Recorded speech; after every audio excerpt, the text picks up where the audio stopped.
Bismillahirrahmanirrahim. Assalamu alaikum everyone. Welcome to the computer class. So all of you are fine. अभी तक और chapter 3 जो basic वही input and output functions, ठीक है। पीछे प्रीवियस सब लेक्चर्स में मैं बार बार आपको यही बता रही हूँ कि इनपुट एंड आउटपुट क्या है, इनपुट हम कैसे लेते हैं और आउटपुट जो है कैसे हमें शो होती है, और प्रोग्रामिंग के अंदर कौन से input and output functions use होते हैं। आज के लेक्चर के जो आपके मेन ऑब्जेक्टिव्स हैं वो है डिफाइन एस्केप सीक्वेंस, ठीक है।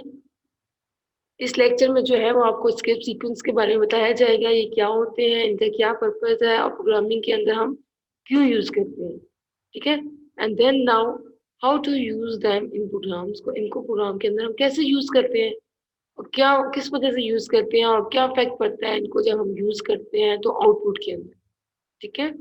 अच्छा, देन जो है वो फिर हम ऑपरेटर्स के बारे में पढ़ेंगे, और आज जो जिस ऑपरेटर के बारे में ब्रीफली डिस्क्राइब करेंगे वो आपके पास अरिथमेटिक ऑपरेटर है कि अरिथमेटिक ऑपरेटर क्या है और उसके फंक्शंस कैसे परफॉर्म हो रहे होते हैं, ठीक है।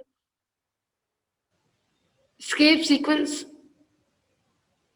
sequence basically the special characters used in C language to control printing on the output device are called escape sequence, ठीक है। हम इन प्रिंट टाइप के अंदर जो है वो स्केप सीक्वेंसेस, बहुत सारा स्केप सीक्वेंसेस डिफरेंट टाइप्स होती है स्केप सीक्वेंसेस की। जिस तरह की जिस सिनेरियो में मुझे आउटपुट चाहिए मैं उस तरह जो है वो स्केप सीक्वेंस यूज करती हूँ। अगर मुझे प्रिंट टाइप में अगर मैंने दो वर्ड्स के दरमियान मुझे डिस्टेंस चाहिए तो मैं अलग स्केप सीक्वेंस यूज करूँगी, ठीक है। तो list of common use of escape sequences जो हम लोग यूज करते हैं प्रोग्रामिंग स्टेटमेंट्स के अंदर, तो सबसे पहले आपके पास \a है जो हम लोग क्यों यूज करते हैं, प्रोड्यूस अलर्ट बेल साउंड, ठीक है। एक साउंड को प्रोड्यूस करने के लिए हम \a को यूज करते हैं। देन अगर \b की तरफ आए तो ये स्केप सीक्वेंस प्रिंटफ के अंदर हम क्यों यूज करेंगे, ताकि move cursor backward by 1 position, ठीक है। यानी कि अगर आपका कर्सर यहाँ है तो एक पोजीशन पीछे की तरफ मूव कर जाए, इसलिए जो है हम \b यूज करते हैं। देन बहुत ज़्यादा जो है वो हम एक स्केप सीक्वेंस यूज करते हैं विच इज \n, ठीक है। मोस्टली जो है वो ये यूज होता है। \n क्यों यूज करते हैं कि moves cursor to the beginning of the next line, ताकि आपका कर्सर जो है वो नेक्स्ट लाइन की तरफ मूव कर जाए। इसलिए फर्दर और भी अगर देखें तो स्केप सीक्वेंसेस के मैनी पर्पसेस हैं, हम इसलिए इसको यूज करते हैं। देन आगे जो है आप अगली स्लाइड अगर चलें तो आपके पास जो है इंक्लूड स्टूडियो डॉट जो एक प्रोग्राम लिखा हुआ है, इसमें आपको एग्जांपल दी गई है कि किस तरह जो है वो स्केप सीक्वेंस यूज हुआ है और इसका पर्पस क्या है और इसकी वजह से हमें किस तरह की आउटपुट शो होगी। सबसे पहले ऊपर आपके पास hash include studio dot H process directives है, इंसर्शन ब्रैकेट्स लगी हुई हैं, इस पर standard input output header file use हो रही है। फिर वाइड मेन फंक्शन है, प्रिंटफ के अंदर आपने लिखा हुआ है हेलो वर्ल्ड, बीच में \n है और \n की वजह से आप देख सकते हैं कि आपकी आउटपुट किस तरह आ रही है, ठीक है। प्रिंटफ के अंदर अगर पीछे स्लाइड आप मूव करके देख लें कि हेलो वर्ल्ड लिखा हुआ है, हेलो वर्ल्ड के दरमियान \n यूज हुआ है, तो \n की वजह से हेलो ऊपर है और वर्ल्ड जो है वो नीचे जो है प्रिंट हुआ है। अगला प्रोग्राम इसी तरह प्रिंटफ की स्टेटमेंट ऊपर देखिए, ऊपर सारा वही हम include studio dot H void main function है, कर्ली ब्रैकेट्स के अंदर जो स्टेटमेंट हम प्रिंट करवाना चाह रहे हैं वो है हैप्पी न्यू ईयर। और मुझे स्टेटमेंट इस तरह प्रिंट करवानी है कि पहले हैप्पी प्रिंट हो और फिर बीच में जो है स्पेस है, देन न्यू प्रिंट हो, फिर बीच में स्पेस है, फिर ईयर आपका आ जाए, ठीक है। तो मैंने क्या किया प्रिंटफ की स्टेटमेंट के अंदर हैप्पी \t न्यू \t और ईयर। तो देखिए आपके पास आउटपुट कैसे शो हुई है, एक ही लाइन में शो हुई है लेकिन बीच में जो स्पेस नजर आ रहे हैं आपको, तो ये \t की वजह से स्पेसेस आपको नजर आ रहे हैं। देन अगला आप देखें तो आपके पास ऑपरेटर्स ऑफ सी लैंग्वेज है, सी लैंग्वेज के अंदर कौन कौन से ऑपरेटर्स यूज होते हैं। तो expression consist of constants and variables combined together with operators, ठीक है। तो आपके पास वैसे आपको पता ना एक्सप्रेशन क्या होता है, जहां आपके पास वेरिएबल कांस्टेंट मिलके एक एक्सप्रेशन क्रिएट करते हैं। मैथ्स के स्टूडेंट से आपको ज्यादा क्लियर होगा कि जैसे 3x + 4y + 5, 3x + 4y तो आपके पास वेरिएबल्स हो गए और 5 आपके पास कांस्टेंट टर्म है।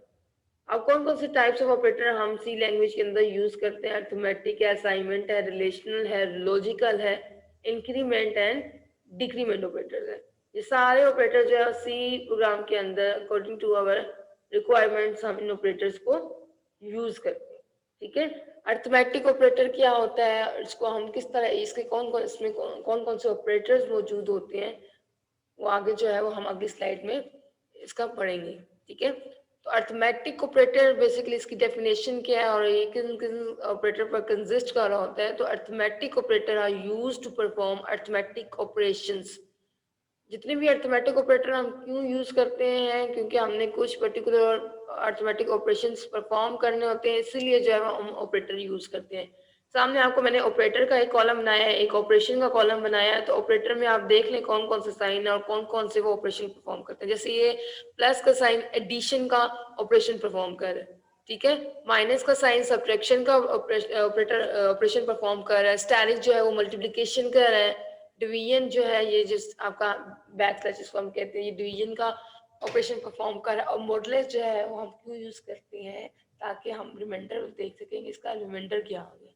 ठीक है, और हम बहुत ज़्यादा जो है ये अरिथमेटिक ऑपरेटर्स यूज़ करते हैं और हमें कुछ लॉजिक्स बनानी होती है जिनके लिए, जैसे एक लॉजिक हमने बनाया कि आया नंबर आपके पास जो गिवन है वो इवन है या ऑड है, तो हम उसके लिए एक अरिथमेटिक ऑपरेटर यूज़ करते हैं कि n मॉडुलस 2 इक्वल्स टू 0।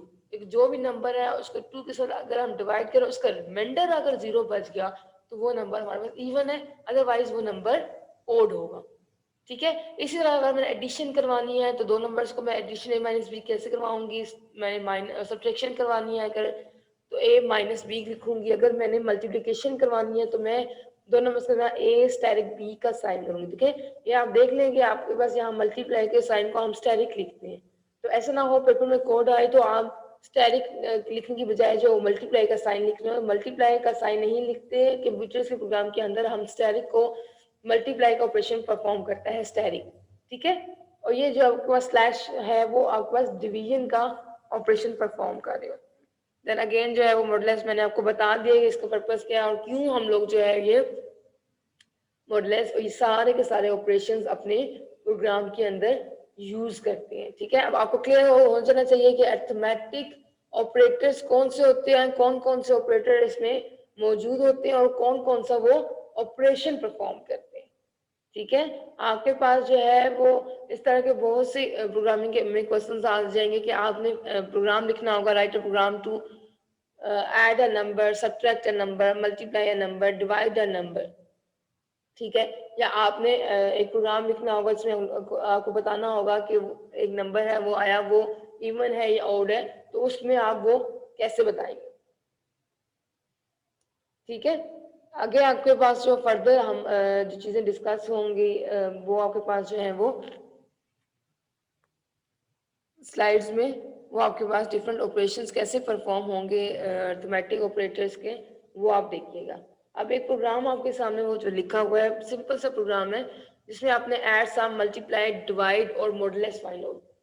ठीक है, तो सबसे पहले जो है वो आपको पता है कि हमने स्टार्ट कैसे लेना है। Hash include studio dot H pre processor directives है। देन ये जो इंसर्शन ब्रैकेट्स है, आप इनकी जगह स्मॉल ब्रैकेट्स यूज नहीं कर सकते, कंपाइलर एरर दे देगा। अंदर जो हेडर फाइल यूज हो रही है वो standard input output header file है। फिर वॉइड मेन फंक्शन यूज हो रहा है। देन कर्ली ब्रैकेट्स ओपन भी हो रही है, क्लोज भी हो रही है। तो आपके पास इंट a 40 और b 20 क्यों लिखा हुआ है? आपके पास जो वेरिएबल यूज हो रहे हैं A B, add, subtraction, multiply, division, modulus, इन सब की डाटा टाइप इंटीजर है। ये सारी डेसिमल वैल्यूज जो है इसमें यूज हो रही हैं। अब ये डिक्लेरेशन हो रही है, जब भी किसी वेरिएबल के साथ डाटा टाइप लिखते हैं तो वो डिक्लेरेशन होती है। ठीक है, उसके बाद ए और बी को वैल्यूज भी इनिशियलाइज करवा दी है, तो ये इनिशियलाइजेशन भी साथ हो गई कि ए को 40 दे दिया, बी को 20 दे दिया, क्योंकि स्कैन की स्टेटमेंट नहीं लिखी ना, ऊपर ही इनिशियलाइज करवा दिया। अब ऐड का मुझे पता है ऐड कैसे होना है, a प्लस बी। ऐड का मतलब है दो नंबर्स को प्लस कर दो। ठीक है, सेमीकोलन है, एक आपके पास स्टेटमेंट टर्मिनेट होगी। अब आगे चले, सब्ट्रैक्ट करवाना है, मुझे पता है सब्ट्रैक्शन कैसे होती है, a माइनस बी, दो नंबर्स को माइनस करवा दें आप लोग। ठीक है, अच्छा अगली लाइन में चलें तो मल्टीप्लाई का आपके पास है। मल्टीप्लाई का फंक्शन कैसे परफॉर्म होता है? अगर दो नंबर्स को, जो भी दो वेरिएबल्स आपको दिए हुए ना, गिवन किए हुए हैं, वो ए स्टेरिक बी है, ठीक है।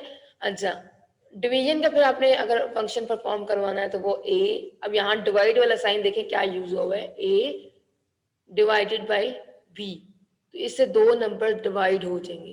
देन अगर अगली स्टेटमेंट में चलें तो मोडलेस फाइंड करना है, मोड फाइंड करना है, तो क्या है ए मोडलेस बी देन सेमीकोलन। हर स्टेटमेंट के बाद सेमीकोलन यूज हो रहा है, जो बता रहा है कि यहाँ एक स्टेटमेंट खत्म हो गया, ये दूसरी स्टेटमेंट टर्मिनेट हो रही है, थर्ड, ये फोर, ये फाइव। अब ऑपरेशन तो मैंने परफॉर्म करवा दिया, अब मुझे ये इनका आंसर भी तो चाहिए ना, कि दो नंबर्स को मैंने ऐड किया तो आंसर जो है मेरे सामने स्क्रीन पे शो हो, सब्ट्रैक्शन किया, मल्टीप्लाई किया, डिवीजन किया, मॉडुलस किया है। अब ये तो प्रोसेसिंग बैक एंड पे हो रही है ना, तो आगे मुझे फ्रंट पे आंसर कैसे चाहिए, तो प्रिंट एफ में जो जो चीज आपको आउटपुट के अंदर चाहिए वो सारी चीजें आप प्रिंट एफ के अंदर लिखते हैं। जैसे यहाँ आपने पहले प्रिंट एफ की जो स्टेटमेंट लिखी है वो क्या है आपके पास, कि print f addition of a b is, आगे कॉलन डाला हुआ है मॉडुलस डी। दो नंबर्स ए और बी को जो है वो आपने ऐड किया है, तो उसका आंसर भी डेफिनेटली 2+3 करें तो आंसर भी 5 ही आएगा ना। इंटीजर वाले नंबर्स की एडिशन भी इंटीजर में ही आएगी, हार्ड एंड फास्ट रूल है। ऊपर अगर आपने 40 और 20 दिए तो 40 और 20 को अगर ऐड करें आप तो 60 आएगा, 60 भी तो मॉडुलस डी है। इसका आपके पास जो फॉर्मेट स्पेसिफायर है वो मॉडुलस डी है, क्योंकि इसकी डाटा टाइप भी इंट है, ठीक है। इंटीजर वैल्यू को आप ऐड सब्ट्रैक्ट मल्टीप्लाई करें तब भी इनकी डाटा टाइप क्या आएगी, इंटीजर ही आएगी। अच्छा, इसलिए एडिशन ऑफ ए बी जब हमने किया तो उसका आंसर किस वेरिएबल में सेव हुआ, ऐड, जो यहाँ आपने लिखा हुआ है कि add equals to a plus b, और ऐड को हमने स्मॉल लेटर, अगर यहाँ आप कैपिटल में ऐड लिखते हैं ए डबल डी कैपिटल में लिखते तो यहाँ भी आपको वही वेरिएबल यूज करना पड़ता। लेकिन यहाँ अगर स्मॉल लेटर्स में आपने ऐड लिखा है तो यहाँ भी आप स्मॉल लेटर्स में ही ऐड लिखेंगे, अगर कैपिटल में लिखें तो ये आपको एरर दे देगा कि कौन सा वेरिएबल आपने, तो वो वेरिएबल यूज करें जो ऊपर डिक्लेयर ही नहीं हुआ। तो अब याद रखिएगा प्रोग्रामिंग के अंदर कैपिटल ए और स्मॉल ए में बहुत डिफरेंट है, क्योंकि बैक एंड में इनकी आस्की कोड डिफरेंस होते हैं, आस्की कोड डिफरेंट है, उनका बाइनरी नंबर डिफरेंट है। तो इसलिए कंप्यूटर जो है वो कैपिटल ए और स्मॉल ए दोनों को अलग अलग समझता है। तो जो वेरिएबल अगर आप ऊपर यूज कर रहे हैं वही प्रिंट एफ की स्टेटमेंट में, या वही वेरिएबल जहां आपने यूज करना वही वेरिएबल यूज करेंगे प्रिंट एफ में। Then subtraction of a b, अगर दो वेरिएबल जो है आपके पास ए एंड बी, उनकी अगर हम सब्ट्रैक्शन करवा रहे हैं तो उसका आंसर देखें, ऊपर हमने सब्ट्रैक्शन करवाई सब में, sub equals to a minus b. यहाँ बेशक आप पूरी स्टेटमेंट लिख लें, subtraction of a b is modulus b, यानी दो नंबर्स को जब मैंने माइनस करवाया तो उनका भी डाटा टाइप इनका, इसलिए मॉडुलस डी मैंने यहाँ लिखा है, ठीक है। तो आंसर कहाँ सेव है, ये देखें सब के अंदर, ऊपर सबका ही वेरिएबल लिखा ना, सब इक्वल टू मैंने वही वेरिएबल डिक्लेयर करवाया, वही नीचे यूज हो रहा है प्रोसेसिंग में, वही नीचे प्रिंट एफ में हम यूज करें सब, ठीक है। देन थर्ड वाली स्टेटमेंट की तरफ आए तो आपके पास क्या करवाया हुआ उसने, मल्टीप्लाई करवाया हुआ है, मल्टीप्लिकेशन करवाई हुई है, एडिशन मॉडुलस फाइंड आउट करवाया हुआ है। अब देखिए इन सब का आउटपुट क्या आएगा, ठीक है। पीछे जो है वो प्रोसेसिंग तो हो गई है, जिसमें आपके पास एडिशन की प्रोसेसिंग हुई है, सब्ट्रैक्शन की हुई है, मल्टीप्लिकेशन की हुई है, डिवीजन की हुई है और मॉडुलस की हुई है, ठीक है। अब वो बैक एंड में 5, 6, 7 लाइनें अभी कोडिंग थी जब कंपाइलर की, तो उसको कंपाइल किया, कंपाइलर ने उसको रन किया, कोई एरर नहीं था तो उसने आउटपुट क्या शो करवाई, ये 5 लाइनें जो प्रिंट एफ की स्टेटमेंट के अंदर लिखी हुई थी, एडिशन की, सब्ट्रैक्शन की, मल्टीप्लिकेशन की, डिवीजन की और मॉडुलस की। और देखें प्रिंट टाइप स्टेटमेंट में आपने कैसे लिखा था, तो आपको आउटपुट कैसे शो हो रही है, एडिशन ऑफ ए बी, उसमें जो फॉर्मेट स्पेसिफायर वगैरह यूज हो रहे हैं या एस्केप सीक्वेंसेस वगैरह यूज हो रहे हैं तो वो आउटपुट पे नहीं आते, ठीक है। आउटपुट पे कभी वो शो नहीं होती, वो सिर्फ आउटपुट के जो है वो उसको एनहांस करते हैं। Addition of a comma b is, colon use हुआ है क्योंकि पीछे प्रिंट टाइप में भी हमने कॉलन यूज किया 60, दो नंबर्स को जो मैंने ऐड किया तो 60 आया। फिर subtraction of a comma b is, colon use हुआ 20 है। फिर multiplication of a comma b is, answer क्या आया पीछे प्रोसेसिंग के साथ 800 आया। फिर डिवीजन का देखिए और मॉडुलस का देखिए, ठीक है। होप सो जो है वो आज का लेक्चर जो है वो आपको अच्छी तरह समझ आ गया होगा, किसी किस्म की जो है वो क्वेश्चन आपका इसके बारे में नहीं होगा। Thank you everyone.